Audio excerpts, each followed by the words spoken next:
Open up your brown book, baby. It's for you, it's for us. The fantasies, no one can judge us, no one can judge us. This is for us. Open up your brown book, baby. It's for you. Hey, y'all. Hey, it's your girl, Shay Baby, and welcome to the Brown Book series. Today, I have a treat for you. I know it. I always have a treat. Well, okay. Keep coming back. Every Wednesday is going to be treats and treats on top of treats. We treats on treats over here. But anyway, this next young lady, I absolutely love her. Look, I got the shirt. Listen, I love her style, her sass, her writing. I love all of it, honey. And honey, when she write them sexies, I think that's what's got me. I don't know what it was, but honey, them sexies got me all the way together. Honey, I love her, child. I be want to know. Anyway, so Brown Book series, please. Welcome to the stage, award-winning, best-selling author. Honey, she's so good, she don't even need two names. She got two. She don't even need, yes, Miss LaQuette. Hi, LaQuette. Hi, Shay. How are you? Thank you so much for having me. I'm so excited to be here. Girl, thank you for being here, honey. I was like, I got LaQuette, y'all. They was like, you do? Yes. Mm-hmm. I appreciate it. So how are you doing today, darling? I'm very well. I really can't complain. It's a lovely day outside. The cold weather is starting to recede, it seems. So anytime I can get a good 60 degrees, I'm good. Yeah, that's what I say here, girl. In Massachusetts, I was like, yo, it's pneumonia weather. It was just 30 degrees yesterday. It's 60 today, and it's supposed to be like 40 tomorrow. I'm like, you know what? Hopefully we in another week or two things will kind of even out and we'll be able to go outside, with just a t-shirt on. Okay, girl, because I'm ready for that, honey. I was like, I got these old shorts that they need to be seen. This is absolutely true. And shoes and sandals. Like I'm a sandal fanatic. So that girl, even my little short wigs, like they need some life. I need all that. Exactly. All that. So LaQuette. Okay. First of all, is LaQuette your real name or is it a pen name? No, it's both. It's actually my given name. My mother actually gave me that name. So yes, LaQuette is my real name. Okay, cool. Because it's just so flawless. Her name LaQuette. I'm like, it's gotta be a pen name. Like, come on. It is my real name. So your mama knew you was gonna be fly. She was like, that's actually what she told me as a child. I used to, because when you're a kid and everybody else's name is Mary and Jackie, you're like, well, why is my name so hard and so difficult? And her response was, well, I gave you that name because I believe that you were going to do something special with it. So now it's your turn. What are you going to do? How are you going to live up to the name? And so I've tried. I think I'm on my way to maybe possibly doing something with it. But girl, you're doing great. Mama said, I gave you the name, tag, you're it. It was pretty much it. I love that. So LaQuette, when did you start? Because I think you started in 2016, correct? When you first published your first book, or is it? Oh, actually, my first book came out was a self-published book in 2013. 13, okay. It's out of print right now. It's called gosh, it's been so long. Even I have to think about it. My Beginning is what it's called, and that was the first book I published, but I didn't really know a lot about publishing at the time. And so I pretty much just threw it up on Amazon without really knowing how to publish or the work that goes on behind the scenes. So it didn't really, do much in terms of sales and impact and things of that nature. And about a year later, I connected with this author whose name was Piper Kay, and I was a great fan of her work. God bless the dead. She's since passed on. And she was with a small press called Hot Ink Press. And she says, listen, my publisher is looking for diverse romance. And if you're interested, you should probably submit. And she said, I'll even talk to my publisher and let her know you're going to submit it. So you won't have to wait, so long to kind of find out if she wants it or not. And about 3 weeks later, I got a message saying, hey, I'd really love to publish this. Can you, let's talk. And that kind of started my publishing career as people know me as an author today. Oh, that's what's up. See, it's always good when you have other, I guess, be your colleagues. They're like, you know what? This girl is hot. Let me go and put you on. Well, I mean, I've been very blessed in that regard. I've had a really good village, really. I mean, there's so many people that surround me that literally, um, any success I've had, I can tell you that someone I know who has been a mentor to me has definitely had a hand in it some way, whether it was whispering my name to someone and saying, hey, check out this person, or literally dragging me along the way saying, no, you're going to do this because it's going to be good for you. And in the end, I've been very fortunate in that regard to really have some really good people in my village and surrounding me. And I try very hard to do the same thing, to give back in very much the same way of, whether it's education or, whispering people's names someplace or putting people on to, hey, here's some insider knowledge you might want to take and use how you wish to use it. I'm all about each one, teach one, each one, reach one. I love that. See, that's why you're so fabulous. I'm just trying to tell you, girl, just in case you didn't know, I'm here to tell you you're fabulous. Well, thank you. I appreciate it. Also, you're fabulous. So, LaQuette, you're now got to ask the question that we all are burning to know. RWA. Yes. What is your title there? I am the president of RWA, Romance Writers of America. Yes, I am. So, because when I looked at it one time, it was like you was an interim president or something. I was president-elect. President-elect. President-elect from November up until March. And so I think the end of March sometime, the title became official that I was actual president of RWA. Girl, did we have a party? What happened? We didn't even... I've been too busy. Like we had a lot of work to do. There's no time to be flossing. Like we got work to do. It's a nice title, but it comes with a lot of work. And so I'm just really pretty much of the keep my head down and get the job done kind of person. I'm not really wrapped up in titles. So listen, well, you're not wrapped up in titles, but listen, my acknowledgement is, hey y'all, LaQuette is the new president of RWA. I am. Yes. Thank you. We love that. That's hot. So, okay. Are you the first African-American president? No, there were actually two before me. Shirley Hailstock was, I believe, the first African-American president. She's also a fabulous romance author. Yeah.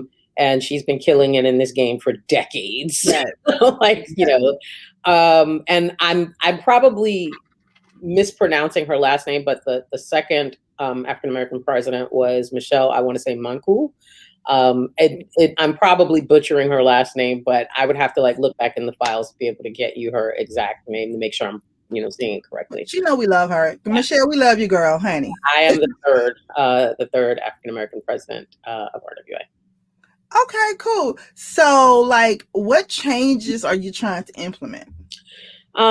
Well, one, I think the biggest change is that we are trying to make RWA really focused on the professional aspect of it. Because I feel like a lot of the problematic things that have come up as of late, things that have been growing for quite some time, really comes from there being this sort of idea that it's not really, we know it's a profession, but because there's a huge social component to the work that we do, sometimes that can get a little misconstrued and out of hand. And so people have not always respected professional boundaries.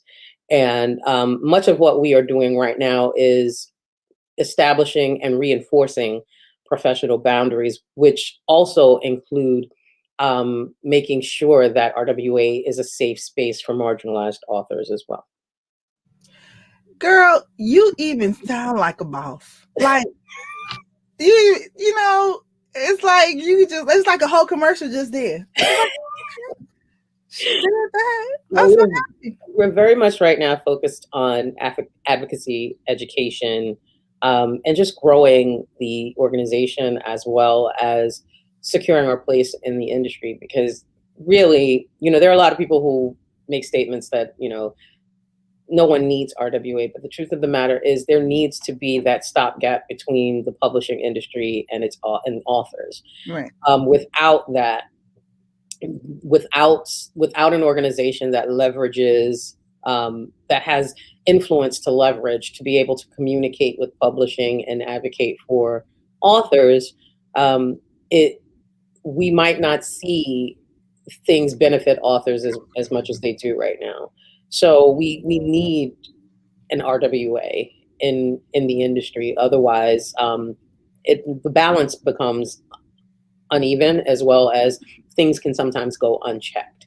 And that's just not for, and we're not just talking about, traditional publishers, right? Right. So these are things that impact independent authors as well. So you need an RWA to be able to reach out to those other entities, to be able to say, hey, maybe you didn't think about this, but whatever it is you're trying to do, Right. it might negatively impact authors. So we need to represent educate these entities on why these things are problematic and how they might negatively impact, an entire genre of authors and industry professionals. So RWA is definitely needed, and that's been our task for the last year, is focusing on getting the work done and reinforcing those professional boundaries and providing benefits and advocacy and education for our membership. I'm so happy that you are the president now. This is so cool. I'm gonna tell everybody. Y'all know I know the president of RWA, right? Y'all know I interviewed her, right? Like, so giving you a heads up. Okay? It's okay. It's true. It's all true. It's all true. Okay, LaQuette. So we have a couple of segments we play here at the Brown Book Series, and one of them is called "Name That Book." Okay. Well, we give you either the main character, because you have a couple of series, a bunch of series, so that you get the main character or a synopsis or a passage or something from one of your books, and you have to name that book. Okay. And she's like, "Okay, girl, I'm ready. Let's go." I don't know if I'm ready, but we're gonna try it. I've written a lot. You've written a lot, girl. We gotta talk about that, because you got this whole workshop, honey, that I need to know what it's all about. I'm just letting you know in advance. Okay, let me get the girls on, honey. Don't worry, I have mine right here. It's all good. Girl, get these girls on, honey. Those over 40 eyes, sometimes you gotta.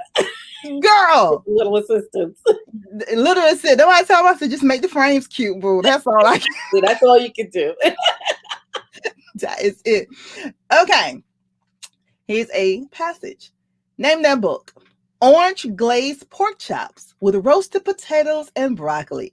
Yeah, I figured if you're gonna begin training soon, you'd better enjoy food like this now. That is Love's Changes. Love's Changes. Girl, that book was so okay.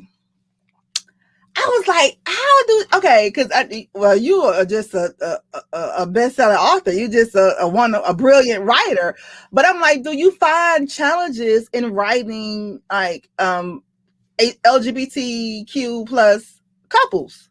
No, actually, because to me, love is love. So it doesn't really, I don't feel like I have to do anything differently. I am very respectful of the LGBTQ plus community. So I try very much to write stories that are not really about the identity of the couples, meaning I try hard not to root conflict in their identity, like, oh, they're having this problem because they are LGBTQ plus. This particular story actually deviates a little from that, and only because it is based on a true story of a friend of mine who asked me to write his story. Oh. And so, there are, most of it is fictional, but I think the emotional portion, and especially there are bits of it about, being a Black gay man growing up in the church, and how that impacted his life. But overall, it's a celebration of love and family in that book. And you'll find that in all of my books. Like, I'm very much into writing community, whether it's found or, whether it's blood relatives or found family. I'm all about bringing those ensembles into my stories, because quite frankly, we all need a village, and that's how we grow and thrive. And so all my characters, regardless of whether they are, whatever their racial background, their sexual identity, their gender identity, whatever it is, they always have this strong support system that roots them on, regardless of who they are in the world. I love it. I absolutely love it. Okay, cool. One of my friends, he wanted me to ask you that. He was like, ask her. I'm like, okay, honey, okay, I'm gonna ask. Calm down. Love is love. That's. I mean, because quite frankly, when I write my books, I don't really necessarily go, oh, this is something that's only particular to LGBTQ plus, people or people who are heterosexual. I don't really think like that. I think in terms of the emotion, like what is it that these people are going through? What's keeping them from being together? What do they have to work through both individually as well as together in unison to be able to get over this hurdle to get to what they really need, which is love. Exactly. See, I explained it just like that to him. I was like, but girl, it all boiled down. He's in love with Brian. That's all it is. Okay. So if he's in love with Brian, he would love Elijah. I'm re-releasing Under His Protection. May 3rd. Yes, in May. I'm all up on you, girl. I'm all up on you. Elijah is a hot mess, and so is his family, and I love that. Oh yeah, we're gonna talk about Elijah them too. Yeah, girl, honey, a mess. Okay, name that book. Character: Alexis, Giovanni, Tanetti. Okay. Yeah. AJ Tanetti is from Power, Privilege, and Pleasure. She is a queen, a princess who turned a queen, who is a refugee in the United States, hiding from rogue people from her birth country who are trying to kill herself and her father, who are the monarchs of the true monarchs of the nation she's from. Yeah, girl, that book had me. This rush made my heart beat a little fast. I was like, oof. All right. Next up, name that book. I love this book. I don't know why I love it so much, but I do. Okay. Name that book. A mob boss finding his dead lover alive 6 years after her death. Shocking. Learning they've got a 5-year-old son. Deadly. That is Lies You Tell. Lies You Tell. No! I said Lies You Tell. That was a man's honey. It is. Dante is not to be played with when it comes to his woman and his child. Saluka. He is Chernobyl. Okay, name that book. And this one you just talked about it a little while ago.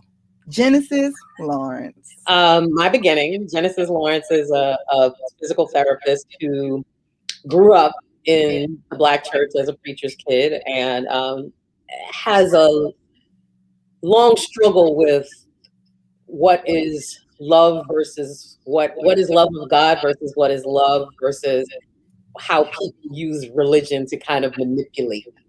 Yes, girl.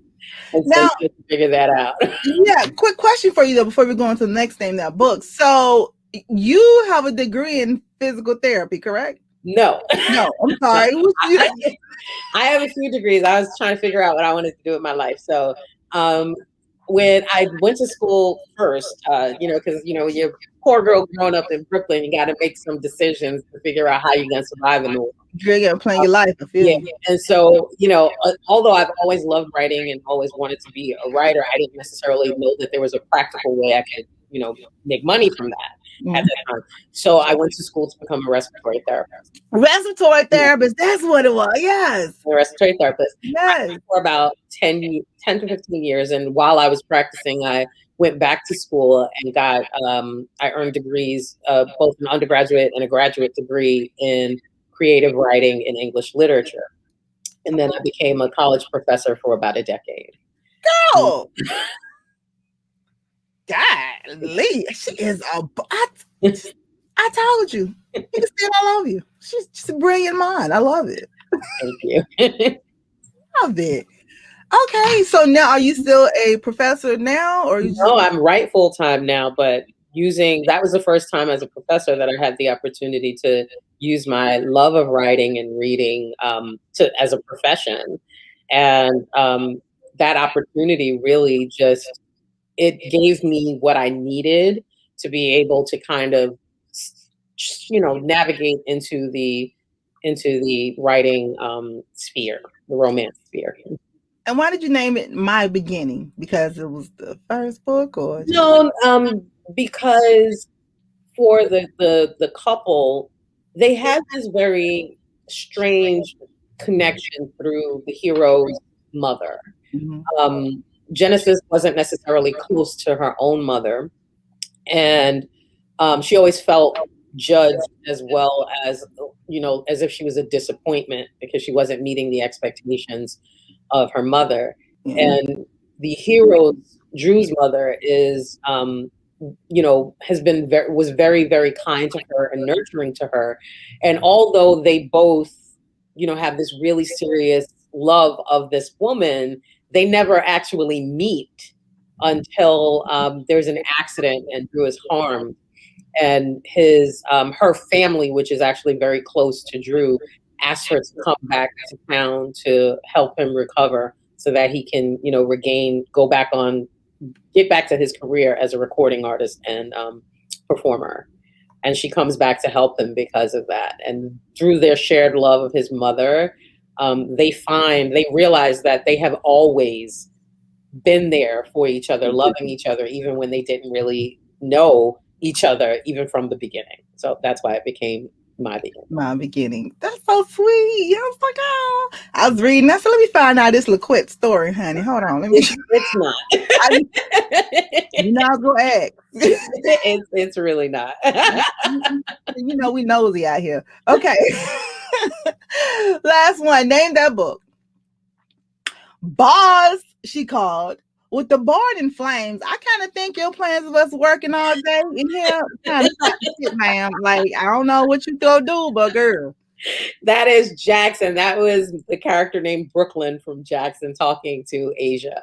Yes, and that's from your latest release. Yes, it is. Okay, before I ask you to tell us a little bit about this book without giving us a spoiler, girl, who is the man on the cover, honey? He is gorgeous. I recently found out a Twitter follower told me, he's like, this is a guy from a Toni Braxton video. And I had no idea. I'd have to actually look up the song again. But I went and I looked it up, and lo and behold, he was there. But the first time I encountered him was we were kind of discussing what the cover would look like and who would be on it. And our publisher couldn't really necessarily find the right look that I was actually looking for, that I felt really represented the character as I, imagined him in my head and described him in the book. So my agent, LaToya Smith, was like, here, go to Marvin Bellamy's Instagram. He shoots nothing but fine Black men all day long. My God. In various shades. Go check him out. And I'm sure there's someone on his Instagram feed or either on his site that you might like. And just through perusing his site, I saw this man and I was just like, oh my God. That is Jackson. And we were very fortunate that the publisher was able to license the image and put Jackson on the cover because he is gorgeous. Girl, he's absolutely gorgeous, honey. Them lips. I said, wait, how do she know him? I need to know. I really would like to say thank you for being on my book because you're gorgeous, but I don't know. Girl, and listen, we're gonna set that up in person. We need to tell him that in person. He's a gorgeous man. He is gorgeous. Okay, LaQuette, tell us a little bit about Jackson. Jackson is he's a Texas Ranger, and he's all about protecting those, he's all about doing his job because his job has been pretty much a constant secure force in his life, and he's had some emotional upsets in his past. So he's very serious about doing his job, and he's very serious about the business of protecting people who need his protection, even when they don't necessarily believe they need it. And Asia is one of those people. She's a force to be reckoned with. She is very, very headstrong, very much knows what she wants out of life and what she plans to do. And she won't be bullied by anyone, and she won't be controlled by anyone. And that becomes a source of contention for Jackson, who kind of needs her to listen to him in order to be able to protect her. So he ends up having to figure out how best to protect her, but still not try to change who she is, and in that process, he winds up accidentally falling in love. Girl, I think I in that process accidentally fell in love too. And it was, trying to explain to my husband was like a big to do. So I think he's upset with you now. So I was like, sorry, not sorry. like, no. So when you meet him and he's side-eyeing you, that's why. Because he's like, oh, she's the girl who introduced her to her side piece. Yeah, Jackson is he's a big lovable teddy bear. Yes, he is. And I absolutely love it. Okay, and speaking of loving teddy bears and all that good stuff, it brings us to the next segment in the Brown Book series called "Who Did You Rather?" Okay. We'll give you the name of two of your heroes from your books and pit them against each other, and you let us know which one you rather. Not no love thing. We talking about one night only. Hit it, quit it. Okay. All right, girl. First up, who'd you rather? That is so that is a hard one. No, and that's why I was like, oh my God, that is like Masaki and Dante, they really are cut from the same cloth. I know. They're very much about, listen, I'll do whatever I need to keep the love of my life safe. Yeah. I'll fight anyone, including her. Yes.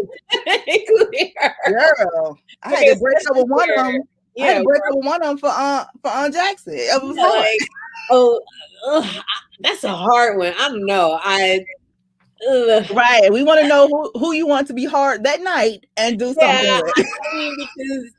Because Dante goes all out for his too, but I think my personality, I think Masaki would probably be a better match, only because he would challenge me, and he would not give any quarter whatsoever, regardless of how hard I tried to be, or how I tried to play it cool.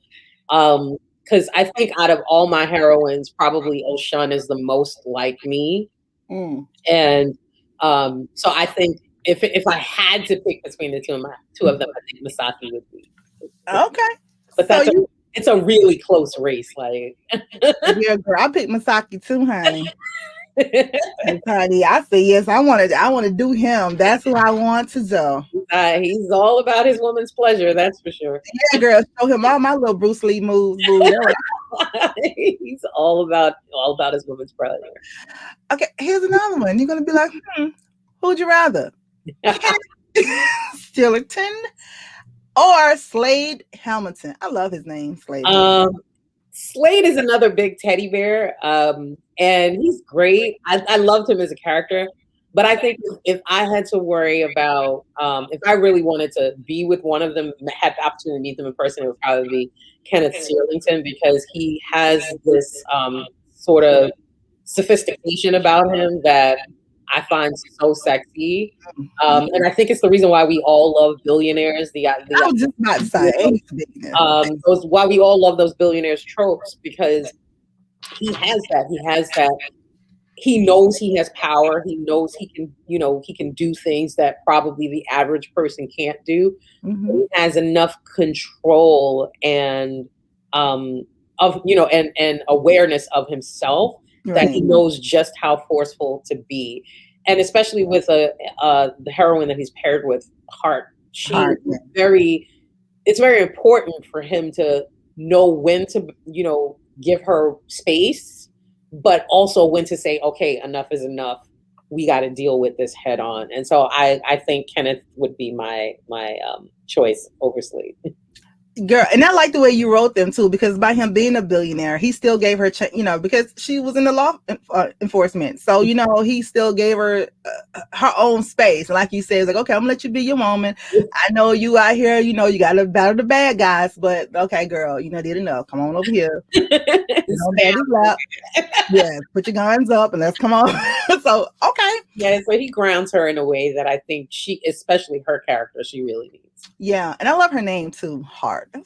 Oh, okay. Last up, Teague Mayer or Elliot Allen Quillen.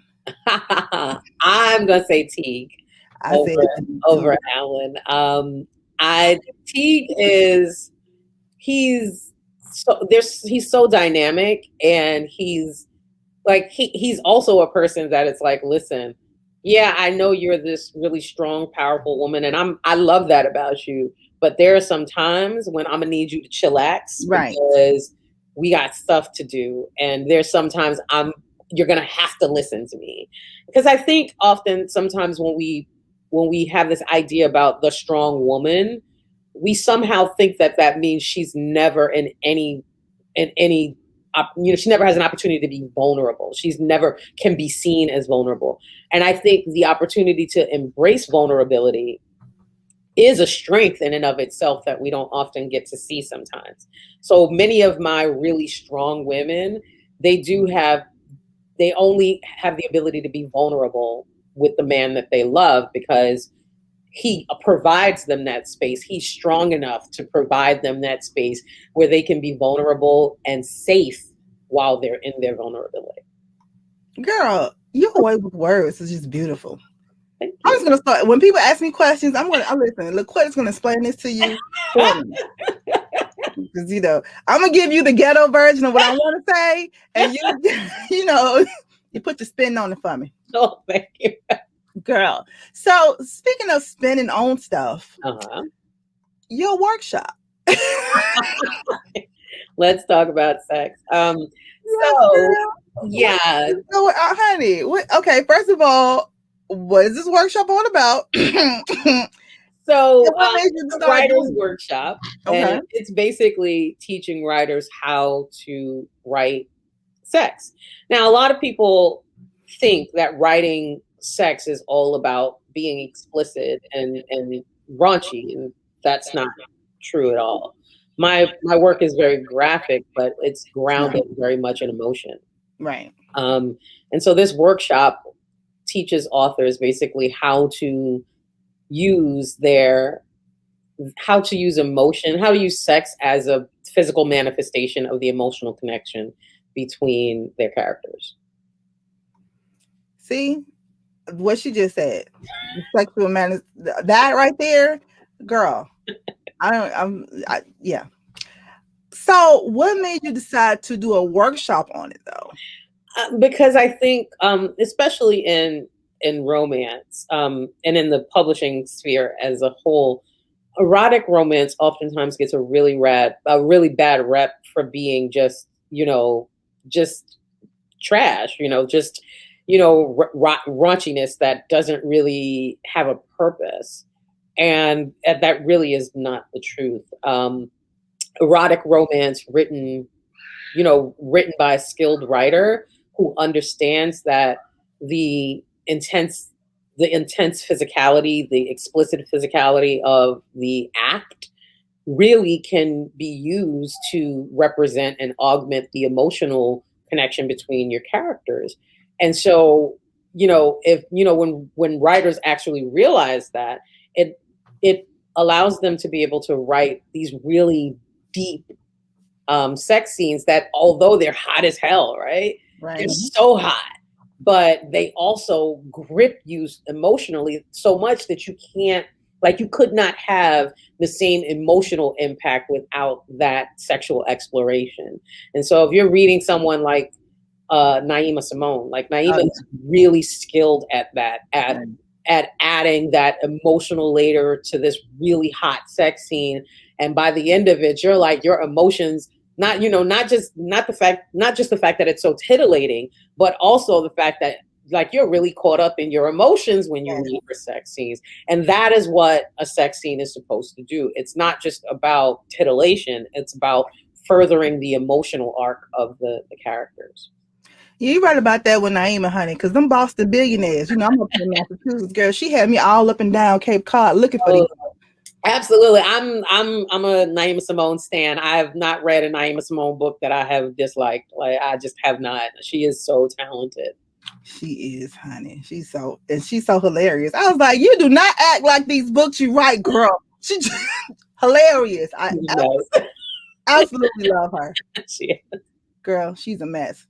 Okay, so we have something that we call author's moments. Mm-hmm. We'll just ask you just random questions, and you try to give us, the best answer you can. Sure. The honest answers you can. Okay. I said the best because sometimes you can't do honest. You gotta just do the best you can. Author's moments. What's your most urgent priority for the rest of the year? Finishing my deadline. So I have 3 more books due this year. And I've turned in 2 already, so I have 3 more. And the next one I'm currently working on, so it should be done in the next couple of weeks, and I can send it to my editor. But that's my most urgent priority right now, is staying on task and staying on my deadline schedule. Okay, that's good. All right, author's moments. In being a novelist, what did you learn a little too late? I think, that's when it's best over the.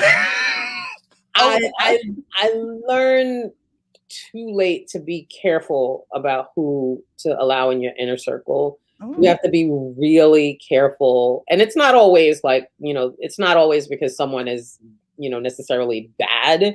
Right. It's just for some things, some people, your energy just doesn't mix with theirs. Yeah. And that's okay. But to be aware of it and to make sure that you govern yourselves accordingly. So that's my circle is small for a reason. Like I know who I need in my corner. Girl, I had to learn that, and well, you'd be like, something wrong. The atmosphere has changed in here. And it's an energy thing, and it's also like I have this small group of accountability partners that I work with to literally they keep me on schedule. So if you don't have the right mix in a group like that, like I wouldn't be able to be as productive as I am. So you need accountability partners that are going to be like, yeah, I know you got this RWA stuff, but you need to sit down and write, get your butt in the chair. Let's do this. Right. Whether I want to or not, they're there to say, yeah. I know life is busy, but this is what you need to do. And that's the only reason I've been able to really stay as productive as I have been throughout this entire pandemic, is because of this really small group of people that I work with almost on a daily basis to get, be able to get my work done. So you got to know who you need in your corner. You got to know yourself well enough to know what type of personalities really mesh well with you. Right. And keep your circle small. I get it, honey. You right, because my friends, when they be introducing me to their other friends, they be like, listen, they have a whole disclaimer. Hi, okay, wait. So Shay I could be like, what's going, so it's true. Right. Everybody's personality don't match. And you're right. And it's okay. We just don't rock well together, girl. But hey, I support you over there. God bless. and it's okay with that. It is true. Okay, author's moments. If you could sit down with your 15-year-old self, what would you tell her? I would tell her to start to focus on the writing and focus. Don't give up on that dream. Don't let life make you believe that dream of being a writer is not realistic.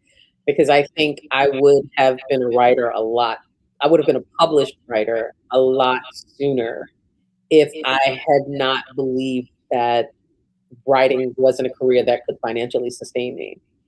When you grow up in, Black families, poor Black families sometimes, you're taught you need to get that stable job, right? So the civil service type of jobs where you're always going to have, work to go to. You're always going to have a pension, a paycheck. And there's nothing wrong with those things. That's absolutely great. And it is definitely a good way for people to change their socioeconomic status. But I think in our zeal to try to protect our children and make sure that they have a future, sometimes we turn out to be dream killers inadvertently. Yeah. And so if I think if I had been told, okay, get this practical education, but maybe you can minor in, Right.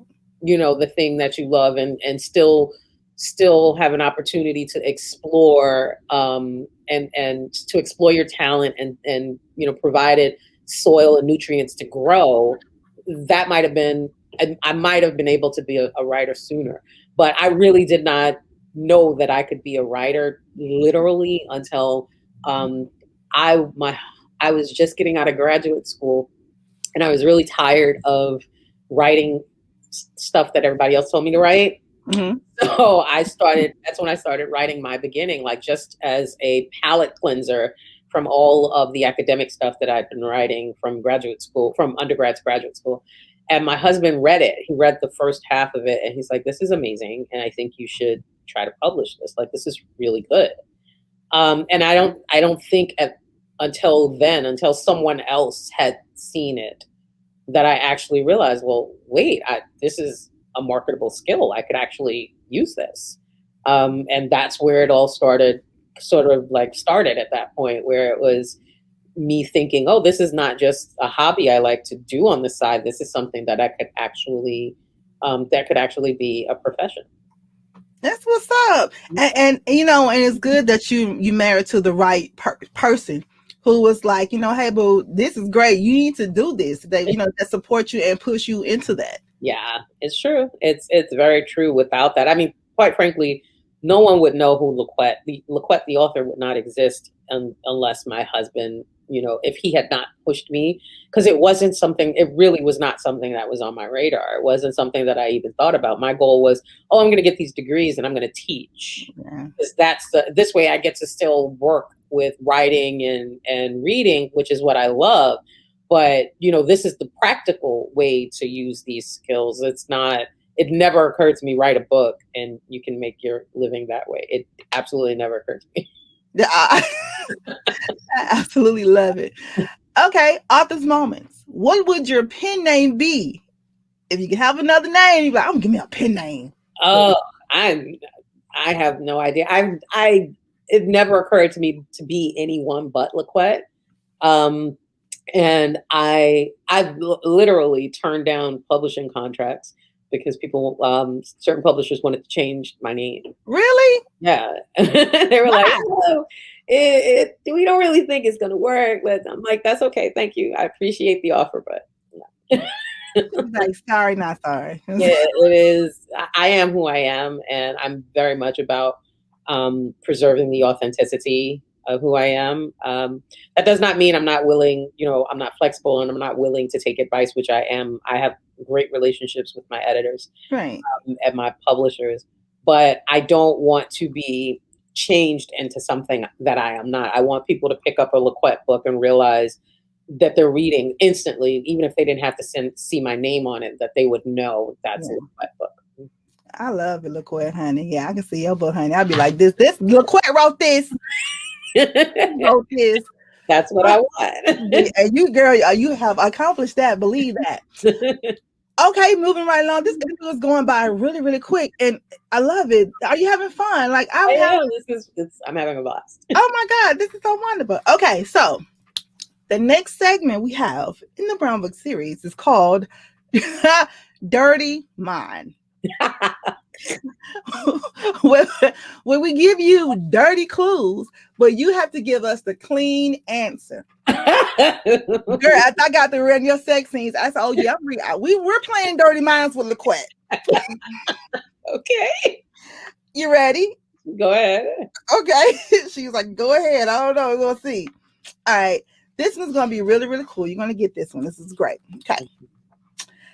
I do it with chickens. You lick your fingers after eating my meat. Big succulent breasts are my business. Oh my God. I don't know how to make this clear because we're either talking about oral sex or we're talking about I don't know. It sounds like oral sex to me. The clean version, LaQuette. The clean version. She's like, even clean version. That's as clean as I can say it. Because I wouldn't be calling it that in my book. Colonel Sanders. Oh, okay. So, okay. KFC. I mean, Yeah, you got okay. It's Colonel Sanders. Everybody, LaQuette. She's like, that is the clean version. Or okay. Next one. This one is going to be a little easier. Okay. Okay. All right. Whew. I'm a huge vibrator. I can shake you all night long. I can make you tremble again and again.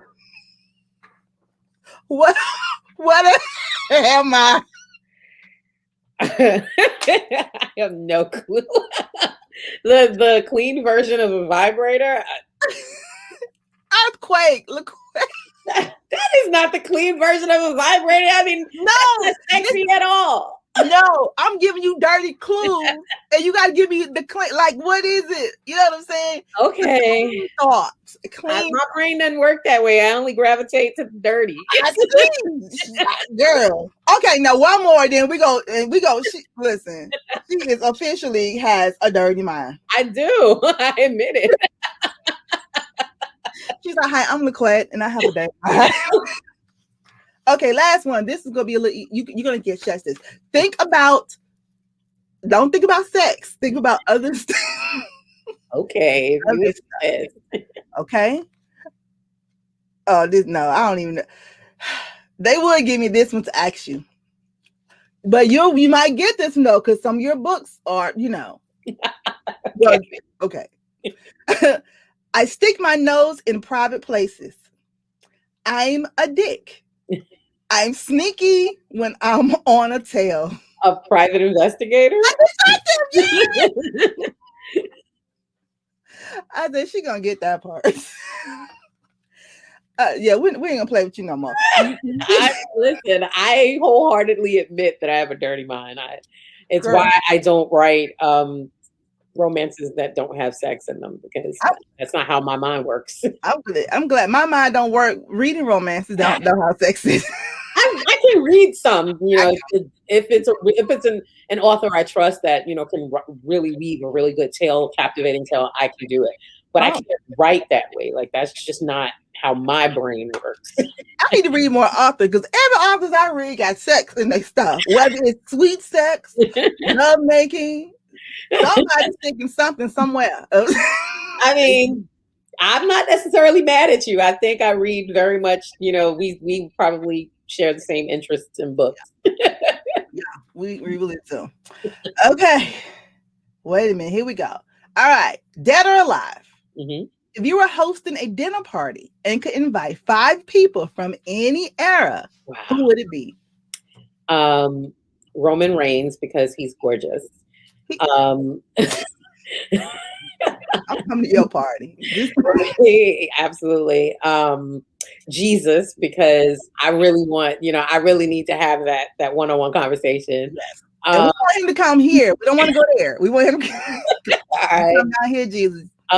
Michael Jackson, because I just feel like he was really brilliant in ways that people might not and the way his mind worked. I don't think that there will ever be a talent like that ever again in life. And so to be able to actually sit down and talk to him and sort of, pick his brain and see how he thought, and just talk to the mind that came up with so many of the things that have, so much of the music that have become, so deeply rooted into our culture. I would love to have had the opportunity to talk to him. Mm-hmm. And Michelle Obama, because she will forever be my FLOTUS. Yes. I was fresh heard to say that. Michelle is forever my FLOTUS. So that's 4. And who would be the 5th? My baby sister, because she is hilarious. So wherever she's around, I know I'm having a good time. That's what's up. That is what's up, girl. I think the kind of comedy down, Hanny. I had to change my thinking though. First, Jesus gonna be there. I'm like, hold on. I think honestly, I feel like Jesus was like the coolest cat ever. I think so too, girl. I think that our perception of religion puts him in a box that he never intended to be in. Right. I feel like he was really the coolest person in the world. Like, I mean, who else could get all of these people to kind of walk away from everything in their lives that they, as they knew it, just to follow him? Like, you had to be a cool cat to be able to do that. Yeah, we called them pimps in my day. Well, What do you want to call? Well, sorry, church folks, we ain't calling Jesus a pimp. We just saying he's a great leader. He was. That's what we're calling him. Okay, LaQuette. So we talked earlier about your new release. You have another release coming up, May the 3rd. Yes. Can you tell us a little bit about Under His Protection? Under His Protection is a re-release. It came out about 2 years ago, and I got the rights back to it, so I'm re-releasing it. It's about it's a second chance romance where two men who went on a date 5 years prior and had basically the best sex of their lives. After that night, one of them kind of ghosted the other. And 5 years later, Elijah, who was the cop, is put on a protective detail for a man that was actually the man that ghosted him 5 years ago after the best sex of their life. So he has to protect the man that kind of, tossed him aside and see if he can sort of get over his hurt feelings a little bit to kind of get down to the real nitty gritty about why he left the way why Camden leaves. And in figuring that out, he realizes that not only is this man someone I need to protect because, of my job and I've been tasked to it, but I also need to protect him because he quite frankly is the love of my life. Oh, that's so sweet. He's like, honey, that boy put that thing down, honey. It gotta be a reason. He wasn't trying to hit, don't get it twisted. He's not trying to hear the reason, at least in the beginning. It's only as the story develops that he begins to understand that there was more to it than, Camden just bouncing, just having a good time and bouncing. But initially it's hard for Camden to kind of crack that shell and get past his protective defenses, because he is mad when they come in contact with each other. It is God. Now, when you say you got the rights back, like, how does that work? When you write a book, it's not yours, or? Well, when you sign with the publisher, what you're doing is providing them the license to sell your book on, whatever platform that they're selling it on. And so what that means is that you as the author can't sell that book yourself because you've licensed them the right to sell it.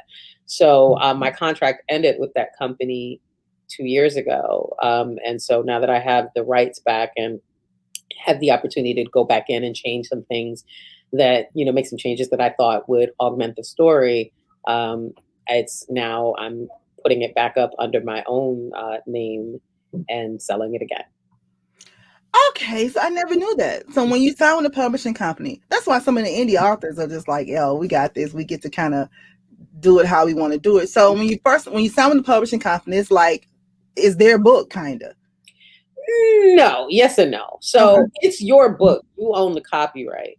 What you're allowing them is the opportunity to sell. And for what they give you for the opportunity to sell is an agreed upon percentage of royalties, but also they add in, they do things like editing, promotion, all of the marketing things that, quite frankly, as an author, I'm not really all that interested in doing myself all the time.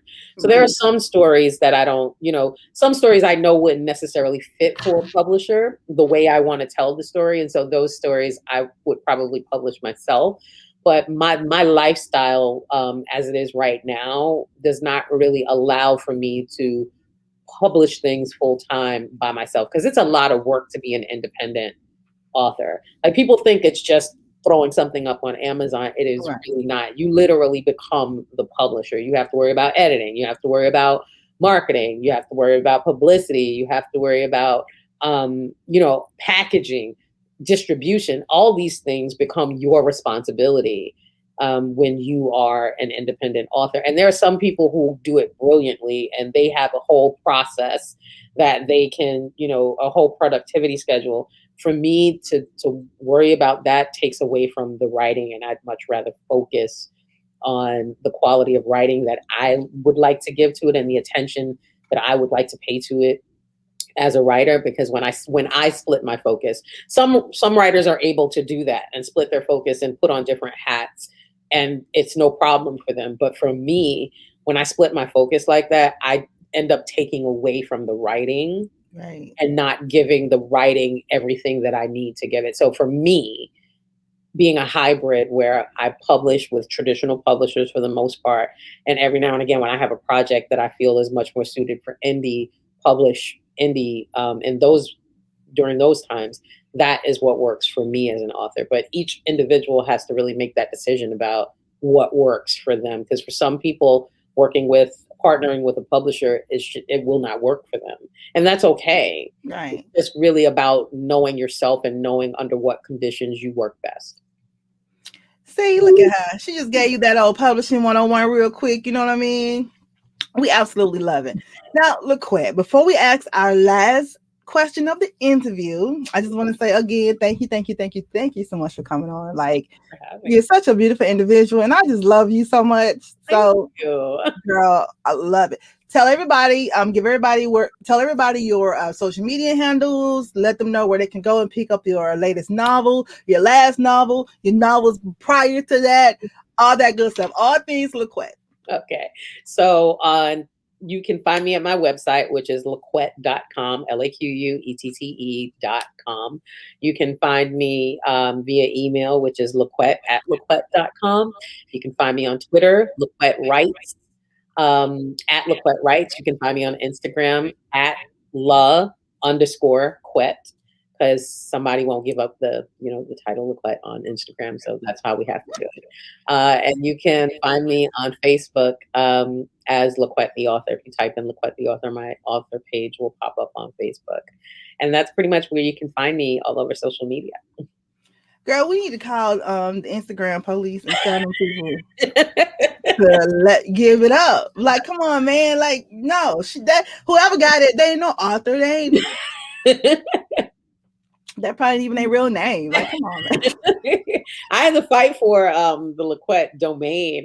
It actually used to be a company, a clothing company, that was LaQuette.com. I remember that. Yeah, and it took years for them to give it up. And one day I just happened to be like searching for it. And so I was like, oh my God, I got to get it today now, because it'll be gone.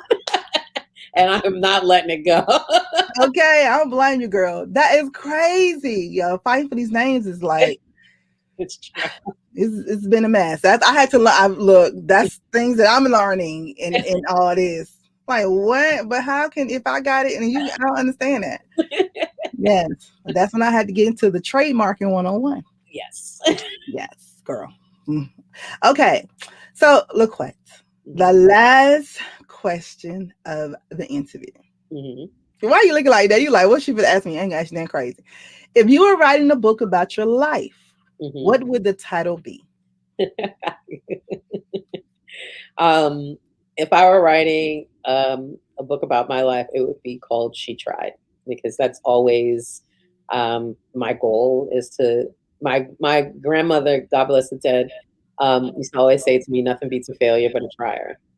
And so I kind of live my life by that model. I might not always succeed at everything I do, but I will try, and I will give it my best as I'm trying. Girl, we love you. Absolutely love you. Brown Book Series, please go out and get the books, all her books. You can get my books from Amazon, Barnes & Nobles, any digital platforms.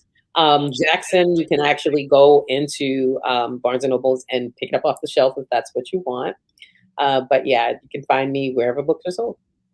Wherever books are sold. And go to her site, because, honey, she got merchandise, baby. She got merchandise. And they're so good on your skin.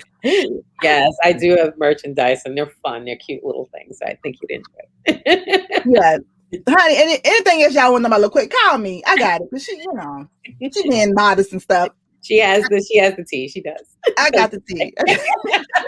LaQuette, hold 1 second for me, sweetie.